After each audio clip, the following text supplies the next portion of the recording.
Hello and welcome back to the video lecture series on statistics for machine learning.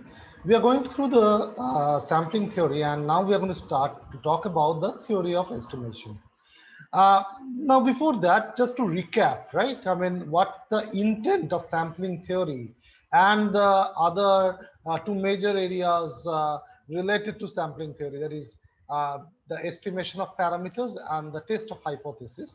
The intent is we have a small portion of the population in the form of a sample, and from the features or the characteristics of the sample, we have to make an inference about the characteristics of the population, and that is why it is also called inferential statistics. Right now, uh, obviously, as we have already talked about, there are two portions. Definitely one portion is the estimation of parameters portion, when we have an idea about the value of the statistic or the value of the different characteristics of the sample, and we want to make an understanding from there about the characteristics of the population. So we are trying to estimate the population parameter, say theta, from the sample statistic,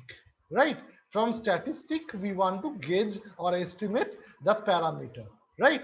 So this is the purview of the estimation of parameters, right? That's one. Second case, when we do not have any idea about the sample characteristics as such. Okay, we rather have some kind of an hypothesis or some kind of a, what should I say, opinion about the population, and we try to backtrack and validate that opinion based on the observations, the sample observations. So that is basically the purview of test of hypothesis. So you have an hypothesis and you try to verify or test that hypothesis to find out whether it's a correct hypothesis or an incorrect hypothesis, right? Now, let's talk more about the estimation of parameters first, right? So when we talk about estimation of parameters, this estimate can be of two major types, okay? Either it can be a point estimate. Okay, what do we mean by a point estimate? There is a single value of the statistic which is being used to estimate the value of the parameter. Or the second thing which is there is a interval estimation.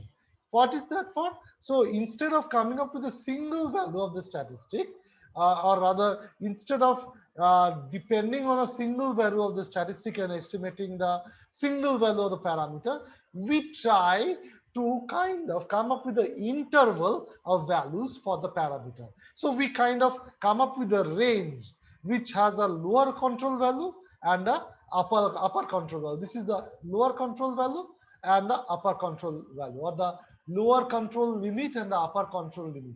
This is also in the language of statistics, it is also called confidence limit. So lower confidence limit and the upper confidence limit. Okay, so these are the two things, and the whole interval, this whole interval is known as a confidence interval. Okay, so we are going to focus more on the interval estimation, because point estimation, we have definitely, we use that in machine learning, but more often than that we use the interval estimation. So we are going to divulge, I mean, delve deeper into the interval estimation, which is coming up with a estimate for a whole interval, or called the confidence interval, within which the value of the parameter is supposed to lie in. Okay, so when we come back, we are going to talk more about the interval estimation as a part of the estimation of parameters. Thank you so much. Stay tuned.